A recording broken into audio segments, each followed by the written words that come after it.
అందరికీ నమస్తే. నేను మీ శివస్వామి యాదవ్. ఈరోజు వచ్చేసి మనము అతి పవిత్రమైనటువంటి చెట్టు దగ్గరికి అయితే వచ్చినాము.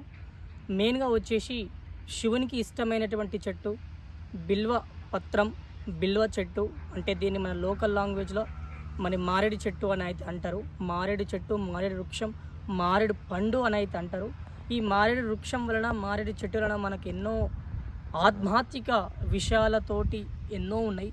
మన పూర్వీకులు మనకిస్తున్నటువంటి ఒక పవిత్రమైనటువంటి చెట్టు బిల్వపత్రము. ఈ యొక్క బిల్వపత్రం అంటేనే మనకు గుర్తొచ్చేది పరమశివునికి అతి ఇష్టమైన చెట్టు లోపట ఈ బిల్వపత్రమే మొదటి సంఖ్యలో ఉంటుంది. ఎందుకంటే ఆయనకి ఇష్టమైన చెట్టు గనక. అయితే ఈ బిల్వపత్రంకి ఆకు వచ్చేసి మొదట మీకు బిల్వపత్రం చెట్టు చూపిస్తుంది. మీకు ఇదంతా వచ్చేసి బిల్వపత్రము. ఒక ఆకు తెంపి కూడా మీకు చూపిస్తాను నేను. రైట్, బిల్వ పత్రం అని అంటారు కదా. ఇంకో దగ్గరికి మనం చూసుకున్నట్టయితే ఇది బిల్వ పత్రము. ఇక్కడ 3 ఆకులు ఉంటాయి అన్నమాట బిల్వపత్రానికి. ఈ బిల్వపత్రానికి 3 ఆకులు ఉంటాయి కదా. ఒక ఆకు వచ్చేసి పరమశివుడు, ఒక ఆకు వచ్చేసి బ్రహ్మదేవుడు, ఒక ఆకు వచ్చేసి మహావిష్ణువు. 3 మూర్తులతో కలజీత చేత 3 మూర్తులు కొలువు తీరినటువంటి ఆకు నుంచి ఏర్పడ్డటువంటి చెట్టే ఈ యొక్క బిల్వ చెట్టు, బిల్వపత్రము. బిల్వపత్రము పూజా సమయంలో శివునికి ఇష్టంతో అభిషేకం చేస్తే సర్వ దోషాలు అయితే తొలగిపోతాయి.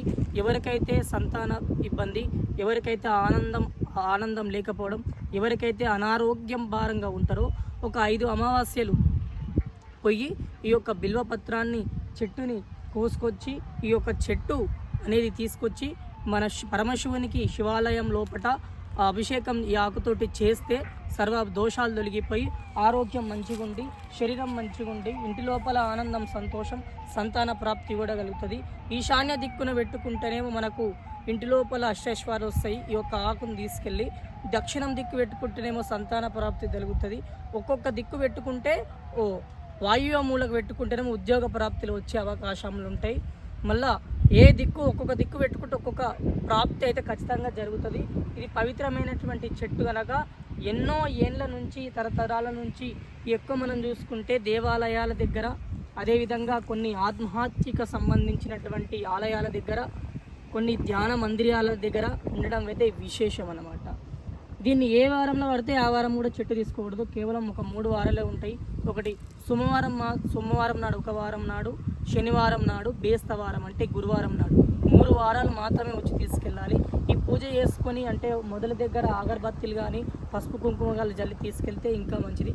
పరమశివునికి ఇష్టమైనటువంటి చెట్టు కనుక ఆయనకి ఈ యొక్క ఆకుతోటి మనం శరణం అని ఎరుకుని మనం రోధిస్తే మనకి ఏ దోషాలు ఉన్నా, ఏ పాపాలు ఉన్నా, ఆరోగ్య సమస్యలు, అది ఎటువంటిదైనా సరే ఆరోగ్య సమస్యలు మొత్తం పూర్తిగా తొలగిపోతాయి అన్నమాట. అంత అష్టైశ్వర్యం కలిగినటువంటి బిల్వపత్రము. ఈ బిల్వపత్రాన్ని మాత్రం ప్రతి ఒక్కరు ఈ బిల్వపత్రం గురించి తెలుసుకొని ఈ యొక్క బిల్వపత్రమునికి పూజ విధానం తెలుసుకొని పూజ చేస్తూ సర్వదోషాలు తొలగిపోయి మనకి ఇంటి లోపల మనశ్శాంతి, ఆనందం ఉంటుందని చూసుకుంటున్నా. కొంచెం నేను వేరే దిక్కు వెళ్తుంటే మాత్రం ఈ బిల్వపత్రం అయితే నాకు ఎదురైనది కనుక ఈ బిల్వపత్రం గురించి, విశిష్టత గురించి మీ అందరికి కూడా తెలవాలని వచ్చినన్నమాట. ఓం నమః.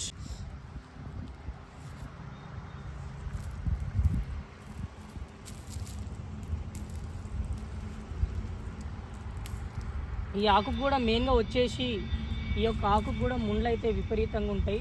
కొంచెం చూసి తెంపుకోవాలన్నమాట. ఎందుకంటే ఈ ముళ్ళు కూడా కొంచెం పుచ్చుకున్నట్టు మనకు కష్టం అయిపోతుంది. ఈ ఆకు ఆయుర్వేదంలో కూడా పనిచేస్తుంది.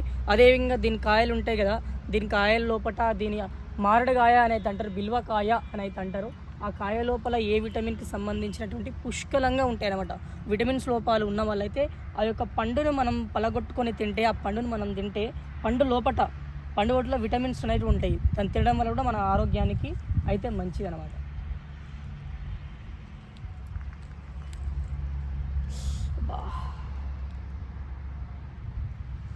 ముందు కూడా విపరీతంగా ఉంటాయి అన్నమాట. శివాయ. ఇంకా ఇలాంటి వీడియోస్ కావాలనుకుంటే నా ఛానల్ని సబ్స్క్రైబ్ చేసుకోండి, లైక్ చేయండి, షేర్ చేయండి, కామెంట్ చేయండి. ఓం నమః శివాయ. ఆ పరమశివుని, పరమేశ్వరుని ఆశీస్సులు మీ అందరిపైన మనస్ఫూర్తిగా ఉండాలని, ఆ దేవతల కరుణ కటాక్షం మీ అందరిపైన ఉండాలని మనస్ఫూర్తిగా కోరుకుంటున్నా. మరొక వీడియోతో మనం కలుసుకుందాం. ఓం నమః శివాయ.